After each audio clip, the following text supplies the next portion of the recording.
Hello there. Welcome to the Saroy channel, wherever you are in the world, and so much love to each and every one of you. How are you doing? I do hope you're doing marvellously well. I'm doing fabulous, thank you very much. And wherever you are in the world, it's such a privilege to have you here. It's as if we're all in the same room together, gathered around a lovely, cosy, crackling fire, listening to a phenomenal story. And I've got a really great one for you tonight. So wherever you are in the world, don't forget to let me know about it. And, of course, what it is that you enjoy drinking, especially if it is something rather on the unusual side. And let's get started with tonight's story. But before we do, don't forget to subscribe to the channel, click the notification bell and the thumbs up. So let's get started, shall we? Dear Sarah and all your lovely listeners, it took me a long time to realise that something was wrong with me, that I was different to the other girls in my year at school. How I wanted to be exactly the same as them, congruent, indistinguishable, comparable, more than anything else in the entire world. But alas, it would seem that my lot did not favour me in this regard. I despised, loathed being strikingly conspicuous, poles apart, the one that stuck out like a sore thumb, like a black and white zebra in a field of shining black Frisian horses. Ostensibly it seemed that outer worldly forces beyond my control were at hand, seemingly more than a little determined to single me out, to be idiosyncratic, eccentric, and rather quirky. It would appear that even my genetic code dictated that my bizarre physical peculiarities did not go amiss, as wherever I went I was always noticed. I was about 8 years old at the time, with a longing to belong, a yearning to fit in with my peers, to assimilate seamlessly in the group. When you're at that young age, the idea of being contrastingly different to everybody else was not agreeable to me, by any manner of means. It certainly didn't help that I was a whole foot taller than most of the other kids in my year, terribly gawky, with an unfortunate set of buck teeth that had inauspiciously, rather adversely, earned me the nickname Beaver from my father, Rabbit from an uncle of mine, while among the kids at school I had earned the less than illustrious name Pepper Longtooth. How I hated that, with a fervent passion. "Here comes Pepper Longtooth," the kids would say. "Pepper Longtooth, Pepper Longtooth, here comes Pepper Longtooth." I remember it hurt a whole lot. I used to cry about it all the time, wishing desperately that I could change my appearance. I shared these conspicuous physical disadvantages with a rotund, roly-poly kid in my class at school of Hawaiian lineage that was so round, buxom, podgy, that even her clothing had to be specially made for her. She had 3 chins that framed her paunchy round face like a set of layered, fleshy, angelic halos. But despite all the ample cushioning that generously upholstered her body so bountifully, she still had a perfect set of pearly white teeth, a very pretty smile, and a lovely set of dark brown sparkling eyes. Of course she was ostracised unfairly for her great girth, for wobbling down the passageways of the school corridor like a large duck. I would have traded places with her any day of the week, for I ascertained with a spot of furious dieting she could look halfway normal, as the fat on her body would probably melt away like butter.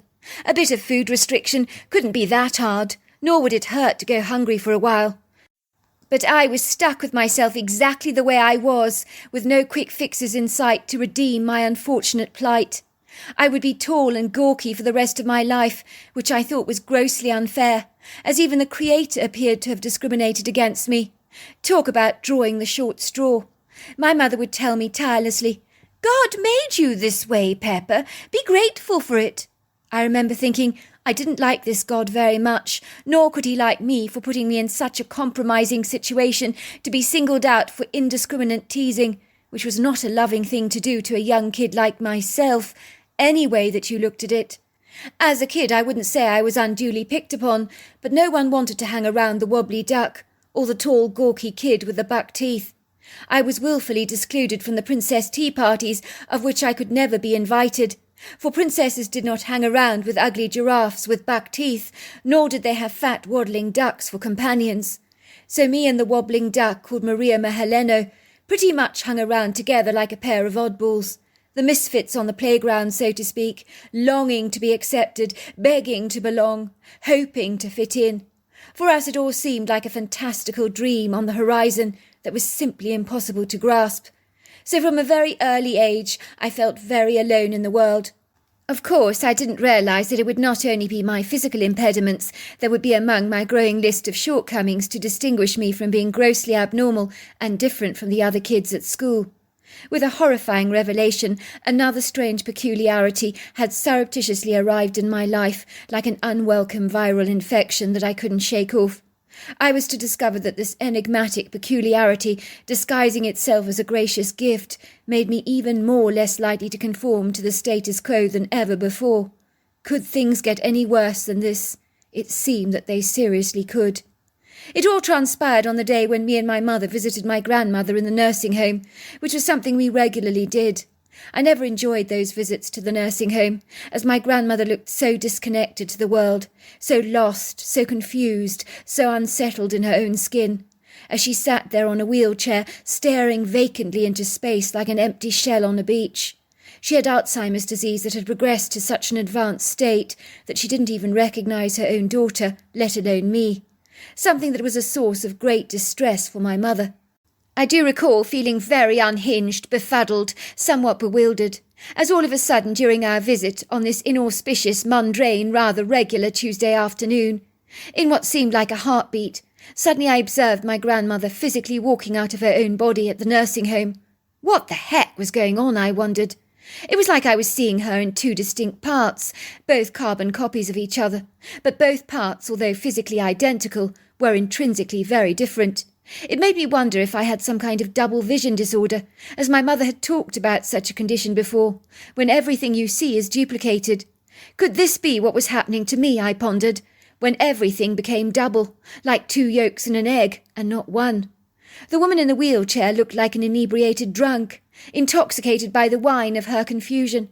But the woman standing outside of her body, smiling warmly at me, seemed to know me exceedingly well, appeared lucid, compos mentis, astute, very indifferent towards the body in the wheelchair. "What's wrong, Pepper? You look like you've seen a ghost," my mother asked me. I stammered. What's wrong with Grandma?" My mother looked annoyed. She let out a huge sigh. "I know it's difficult seeing your grandmother like this, Pepper. It isn't easy for the both of us. But I told you it's the condition.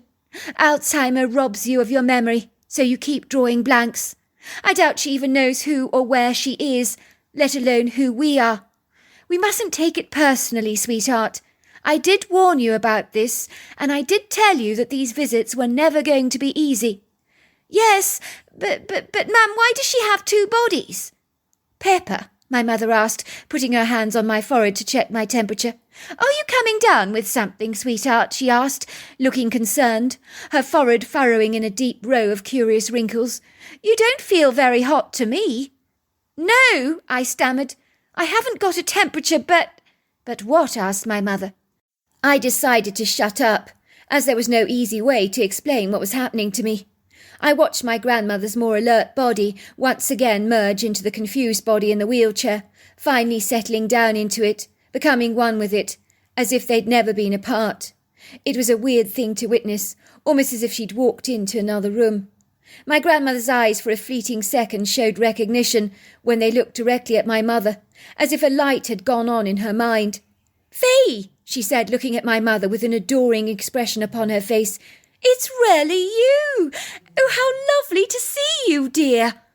"You too," said my mother, grabbing my grandmother's frail hand, squeezing it very tightly, the tears clinging to her eyelashes like twinkling opaque jewels. "You recognise me, Mother," she gasped. "You actually recognise me." She was almost choking on her words. She was so deliriously happy. "Recognise you, dear? You're my daughter. Why wouldn't I recognise you?" In what seemed like a second in time, my grandmother's clarity drifted away as quickly as it had come, like the spiralling smoke from a chimney dissipating into the ether, so that the inscrutable, vacuous, poker-faced expression on my grandmother's face returned, settling comfortably onto her skin, as though it had never left her, soon accompanied by the glazed, dead fish eyes, the catatonic, inanimate, wooden dough-like appearance that we had become so well acquainted with of late. "Did you see that, Pepper? Did you see that?" chuckled my mother, her face so wild with excitement. "You could have been forgiven for thinking that all her Christmases had come at once. She grabbed my arm exuberantly, a flushed pink colour dappling her white face, while her blue eyes sparkled with a joyous glee. "Your grandmother recognised me! She's in there somewhere, Pepper!" My mother began to sob as she held the old woman's hands ever tighter, hoping desperately to enjoy the benefits of another spot of recognition. But sadly she was to be disappointed. My grandmother's head swivelled round, white curls jiggled around her face, while her impassive, expressionless blue eyes turned to face my mother. She snatched away her hand fast from my mother's clasp, her eyes growing indignant and almost savage. "Who are you?" came a squeaking voice emanating from the back of her throat. "Who are you? I don't know you. I don't know you. Who are you?" "I'm Faye, Mother. Remember, your daughter, Faye. I'm Faye, your daughter." "Who are you? Who are you? I don't know you." "Go away! Go away!" "We're going now," Mum assured my grandmother, planting an affectionate kiss on the old lady's forehead. "Say goodbye to your grandmother, Pepper, will you?" I reluctantly, dutifully obliged my mother's request, kissing my grandmother's face. It was icy cold to the touch. It made me physically want to squirm. Before long we were caught up in traffic on one of Washington State's big roads. My mother seemed blindly oblivious to the physical mayhem out there on the roads, the chaos, the tension of the traffic. She seemed happy, tapping her fingers on the steering wheel in time to a hideous song that in normal circumstances she would have never normally enjoyed. My grandmother, having recognised her for just a fleeting second, had brought her an immeasurable amount of joy. "I knew she was in there," said my mother to herself. "I knew it. I just knew it." "Are you all right, Mum?" I asked. She looked sad but happy at the same time, as confusing as the weather when it rains while the sun still shines. "Oh, I'm all right, Pepper dear. In fact, I couldn't be better. I saw a glimpse of your grandmother today, a glimpse of her at the nursing home." All of a sudden, standing there in the middle of the road, caught up in the bedlam of hostile Washington traffic, was my grandmother in her white nightgown. I could see her standing there, larger than life, waving us down in the middle of the road, her face jubilant, her expression ecstatic, as if she had something quite wonderful and remarkable to tell us. "Stop! Stop!" I cried. "Stop!" But it was too late. My mother had pressed down the accelerator, driven right through my poor grandmother. I thought I was going to be violently sick. "You just killed Grandma," I said to my mother. "She was standing there in the road. Did you not see her? You drove right through her." My mother looked at me in astonishment, the colour draining from her face. "What on earth are you talking about, Pepper? There is no one there. Your grandmother's in the nursing home, for goodness sake. Are you sure you're not coming down with something? You're saying some seriously weird stuff today." In a trice, my mother's truck was filled with the shrill sound of the crazy frog ringtone of my mother's seriously annoying cell phone. She answered it. "It's the nursing home," she whispered to me. "I wonder what they want." "Hello? Yes, that's right. It's her speaking. Yes, I'm her daughter. Yes, I only left a moment ago. Well, about 5 minutes back, that's right." My mother was silent for a moment, her face draining of colour. "I see. Thank you. Thank you for letting me know." "What's wrong?" I asked my mother. She looked at me like a gog-eyed goldfish. "Your grandmother. She died a couple of minutes ago." "You did see her in the middle of the road, did you?" I nodded. As you can imagine, although there weren't many events like these in my young life, there certainly were enough to make me realise that I was different to other people. Other people didn't have experiences like this. I could see and sense things others failed to see.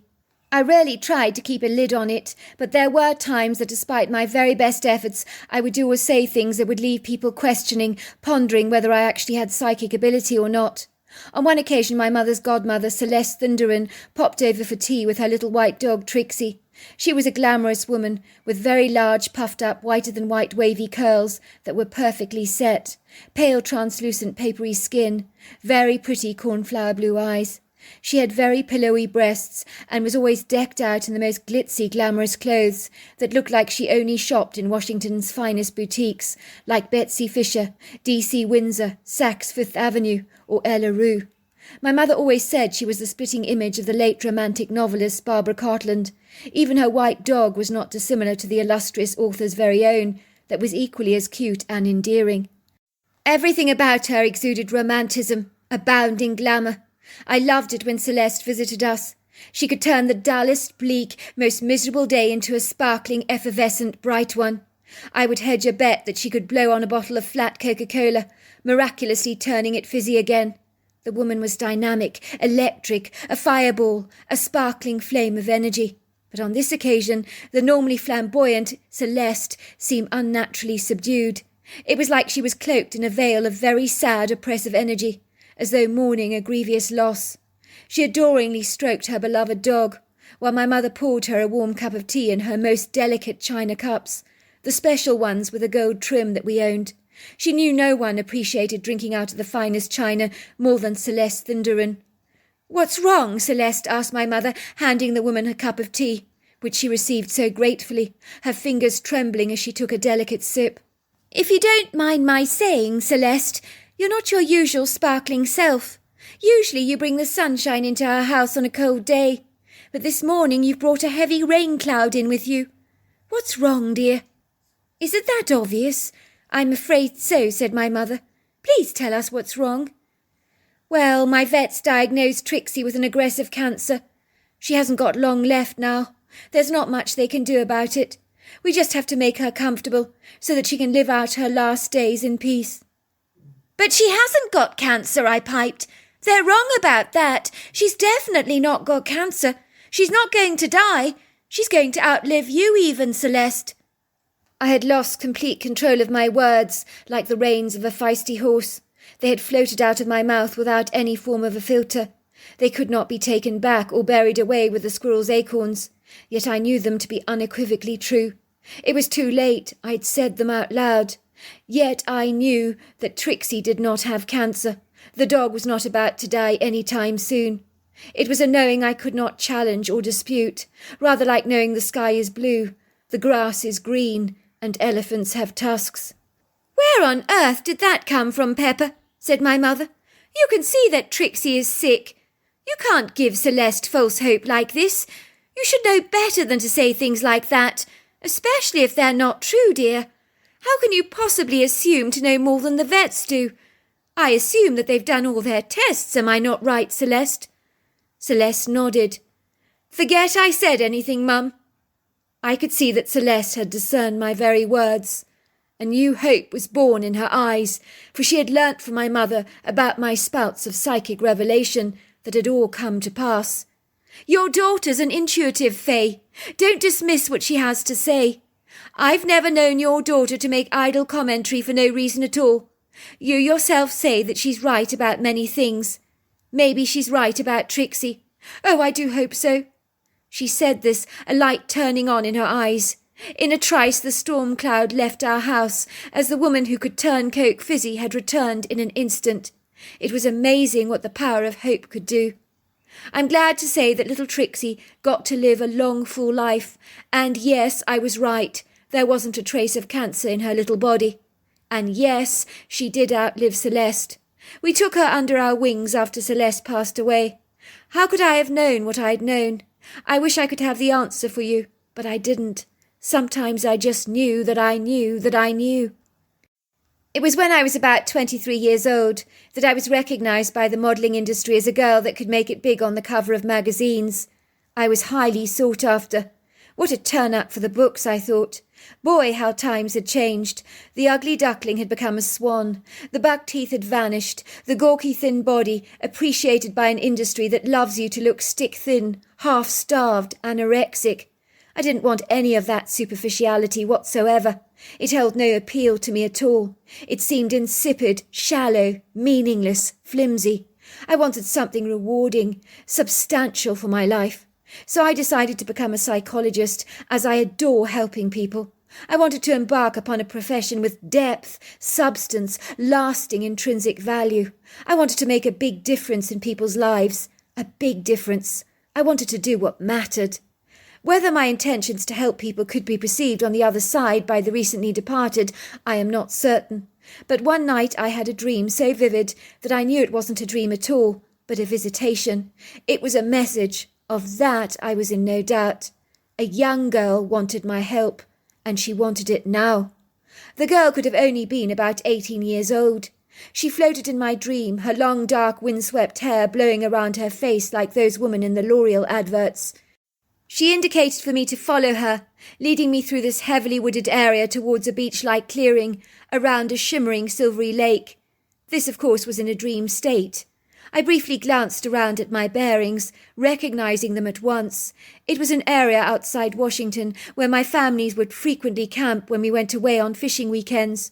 The girl pointed to a spot underneath an old willow tree. "I'm there," she whispered. "I'm there. Please, please, I beg you. Please help me." I woke up with a start. The dream had felt so real. I could feel chills running down my spine, while my body physically began to tremble.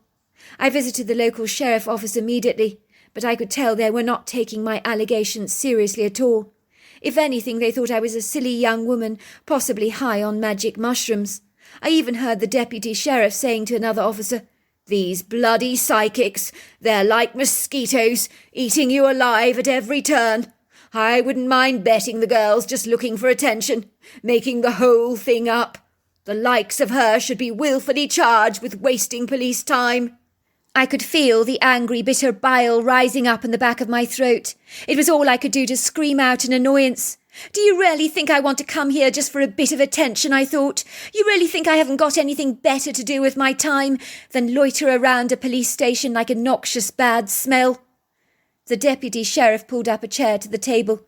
He grimaced as he looked at me, as if the idea of taking down my details held about as much appeal as swilling down a glass of pond water filled with a bunch of wiggling tadpoles.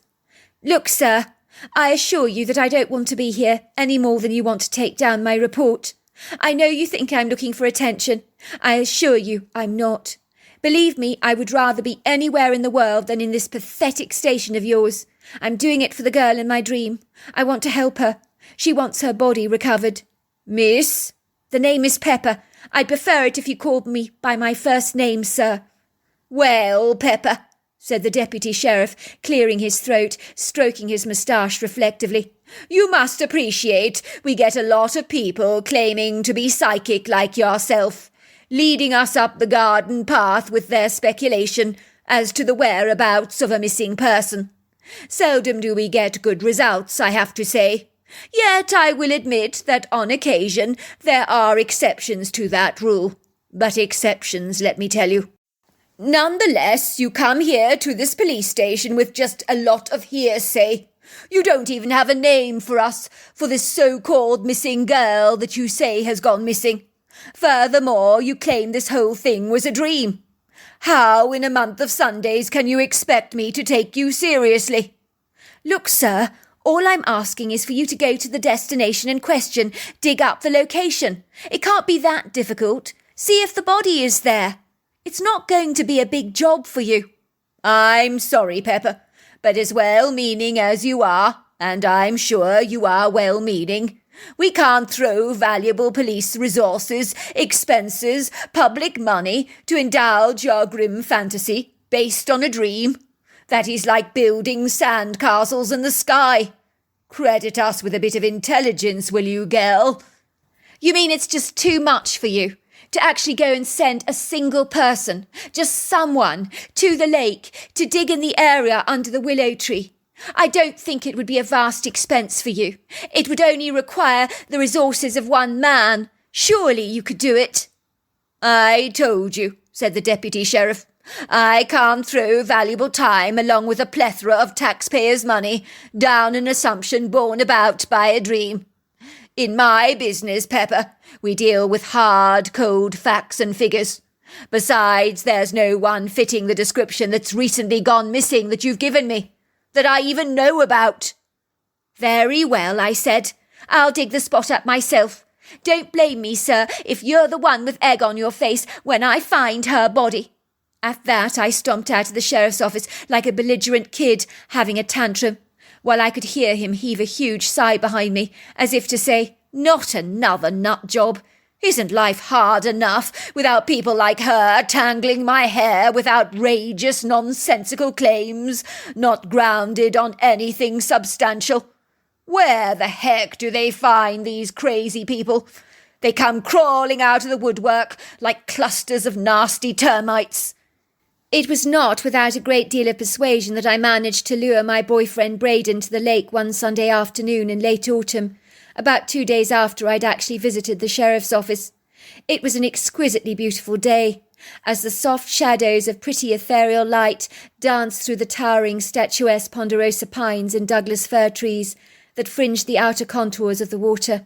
It gleamed, twinkled, sparkled in the noonday sun, like a spectacular silvery jewel. It would seem that the voluptuous shapely contours of the tall trees, the fluffiness of the white cotton ball-like clouds, the blueness of the sky, shimmered on the surface of the silvery mirror, as if you were looking into the depths of a crystal ball. With autumn marching ever forwards, the scenic golds and reds brushed the escarpment in an array of warm, rich, vibrant colours that only added to the arresting allure of this almost perfect day, that would be considerably more perfect if we weren't looking for a dead body, that was. The rhythmic sound of the water babbling, the occasional splash of a feisty fish, the sound of a waterfowl flying above us with mallards quacking and barking in their raspy two-noted calls, the day couldn't have been more favourable, as it resonated with a warm ambience that spoke of picnics, long lazy soaks on a sun-lounger, and comfortable rambles in the brush. "Are you sure this is a good idea?" said Braden, retrieving a large spade from the back of his truck. "What if someone spots us digging around the lake? We're going to look very guilty, suspicious even, as if we're up to no good, as if we're hiding something, or burying a dark secret." "No one's going to see us," I assured him. "I haven't seen a soul around here. It's a very private, secluded spot, which is possibly why the murderer got away in the first place with his insidious act." "So where did the girl in your dream say she was buried?" I could hear a sarcastic note in Braden's voice that denoted that he was having difficulty suppressing his cynicism and doubt. Much like the police, he thought my nonsensical claims were pie in the sky, but at least he was humouring me. I could deal with that, but I bit my lip all the harder. I walked around a couple of willow trees to the far edge of the lake. Then I could hear a whispering voice like a soft wind saying to me, "Here, here, I'm here." I could feel the deathly cold chills going down my spine. I sensed the presence of the young girl. I couldn't see her, but I could feel her presence, and it was very strong. "It's here," I said. "It's definitely over here. I can feel her. It's very strong over here." I pointed at some sand not far from the river's edge. Braden began to dig, surprised that the ground was not as tight and compressed as it should have been. It was hard work, so sweat was pouring down his face. He decided to take a break, so we went to sit under an adjacent tree not far away from our digging site to eat our sandwiches together. Then the strangest thing happened. We saw this dark, sultry silhouette moving through the trees. The way it walked was as if it was floating above the ground, like a spectral being. You could be forgiven for believing you were seeing a ghost, or a demonical being, based on its dark colour. Me and Braden were so astonished by the anomalous thing that thankfully appeared blindly oblivious of our presence. We knew it wasn't a bear, for this creature stood up erect, tall, straight, towering well above your average black bear, larger even than a grizzly. When it moved its arms backwards and forwards, it almost appeared to be swimming on dry land. Its feet went bouncing across the ground in 5-foot strides, creating rumbling drum rolls or booming impressions beneath the earth's surface. Everything seemed to heave and groan and vibrate under the creature's weight, for it was very sizable indeed. "What the heck?" whispered Braden, who had stopped chewing his sandwiches. His frightened, nonplussed eyes were now firmly fixed on the creature. "Shh!" I whispered. "You don't want him to see you." "But what is it?" asked Braden. "What the heck is it?" "I think it might be a Bigfoot," I whispered. "Surely not," said Braden. "Surely not." The creature was now only a few feet away from us, but me and Braden had wisely ducked under some high ground cover to avoid being seen. On closer inspection, I was in no doubt that this was indeed a Bigfoot. It was examining the hole that Braden had just dug. We watched him scratch the pointed tip of his pyramid-shaped head with a look of confused bewilderment in his deep-set dark eyes. It was as if he was saying, "What the heck is going on over here?" He even lifted up Braden's trowel that was perched up against the tree, running his long big hands down the hefty metal stem. The furrowed ridges on his sloped forehead visibly began to deepen. On hindsight, Braden is absolutely certain that the Bigfoot was about 7 to 8 foot tall. You see, I'm not good on things like that. 600 pounds and about 3 feet wide across the humongous, well-developed shoulder area. I noticed the Bigfoot had a tiny, inconspicuous neck that gave you the distinct impression he had no neck at all, but he did. His arched head was slung low upon the shoulders. I discerned that his face was like a man, strikingly masculine, with a powerful, strong, square jawline, deeply furrowed forehead, along with high cheekbones and deep-set dark eyes. We could see that the Bigfoot became very obsessed about something, like the dog on the trail of a scent of a boar. It was like the creature's aquatic nose was twitching vigorously, as if he had discerned an unusual smell, and was determined to uncover exactly what it was. He began frenziedly digging away furiously at the ground, like an eager dog looking for a long-lost bone. He moved his dig towards the right-hand side of the hole. He was using his overlong arms and huge hands to scratch at the ground, making light work of what appeared to be a laborious, unforgiving task. He used his large hands and the forward weight of his Herculean-sized chest to scoop up the soil, flinging it outside the open hole. He made Braden's attempts at digging look absolutely pathetic, but don't tell him I told you that. Jokes aside, it was clear to see that he knew he was on to something. We watched in horror as he pulled out a body from the ground. In his hands the limp remains looked like a fragile doll. It was a female that appeared bloated, puffed, recently deceased. We were suddenly hit with the most repulsive, rancid scent of death and decay that filtered across the valley, giving me a desire to hurl up the contents of my stomach. The Bigfoot knew the body was deceased, but nevertheless he looked at it earnestly. He began to hope against all hope, by vigorously smacking the face as though trying to rouse it from its eternal slumber. But the deceased limp body of the girl remained unresponsive, very fixed. The Bigfoot clasped his hands on either side of his head, letting out the loudest ear-piercing, discomposing wail. A scream that was so loud it would have made glass rattle. It was that shrill. It certainly sent the fear of God into every single cell in my body. It took a while to recover from those hair-raising sound effects, as their murderous intensity and tone was really off the charts. The Bigfoot, with a conquered, rather resigned expression of defeat on his face, glanced one more time at the deceased corpse, a deep sadness resonating in his eyes, as acceptance overcame his reasoning. Then he glided back into the clusters of ponderosa pines that framed the furthest corner of the lake, without even looking back once. "You were right," said Braden. "There was a young girl buried there all the time. I'm so sorry to have doubted you. But I'm a skeptic about things like this." It would seem that the sheriff, rather like my husband, was not exactly relishing the plates of humble pie I was serving him up. Even so, he was remarkably civil about everything, and very appreciative. "Well, it would seem you were right about the dead body of the girl," he said. "I must say I'm very impressed. I'm sorry to have doubted you, Pepper, but there are lots of kooks out there. We need now to uncover the manner of death. The coroner will be able to establish that. And now we also want to understand why the murderer wanted her dead. I'm hoping that your psychic impressions will help us establish some brand new leads." In the nights that followed, the murdered girl came to me in my visions with flashbacks relating to the day when her life had so callously been demanded from her. I would see a man in his early 40s with brown hair tied up in a limp pigtail, wearing a white string vest. In my vision he was screaming at the young girl, who was screaming back at him. "I saw you," she said. "I saw you! I saw you!" She turned around to me in my dream to address me personally. "He cheated on my mother. How could he? He promised he would never hurt her, like my father's done to her. My dad broke her heart. He's doing the same. I need to tell Mother. I need her to know exactly what a snake he is."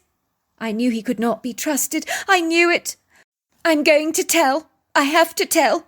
Mum deserves to know the truth. She needs to know who you are." I saw a flying pan take flight in the air. The man rushed forward, catching it in his hands, slamming it against the girl's head with a thunderous pounding force. I watched her fly backwards, her head hitting the ground hard. She wasn't dead. She was only dazed and confused. He stood over her, leering at her with belligerent, furious eyes. "No one is telling anyone anything, if I have anything to do with it," he said, slamming her on the head again and again and again with the back of the cast-iron pan, as if he was crushing some garden snails beneath it, until he was absolutely certain she was dead.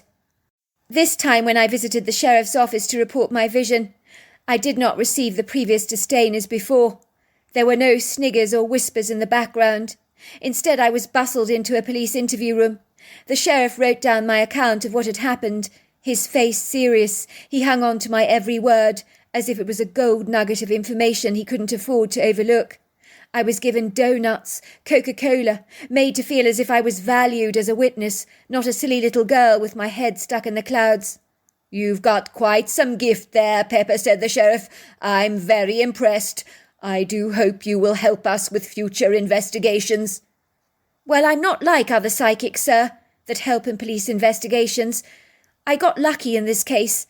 The dead girl communicated to me in my dream. I don't know why she chose me, but she did." And so it was the stepfather was arrested. Finally, he admitted to killing the young girl in an act of violent rage. He claimed the mother had been through hell in a previous relationship, and he had allowed himself to be seduced by a lady at the bar. "When my stepdaughter threatened to tell my new wife about my philandering, it just pushed me over the edge," he exclaimed. "I guess I just lost it." I noticed the newspaper reports described a dead body being found by the lake in a shallow grave, which I assure you was not shallow at all. Of course, there was no mention of a psychic involved in the case, nor a Bigfoot, but then again, why would there be? I mean, who would believe such idiosyncratic claims? So there you are. That's my story. Wow, what an incredible story. If you enjoyed it, don't forget to subscribe to the channel. Until next time, goodbye and good night.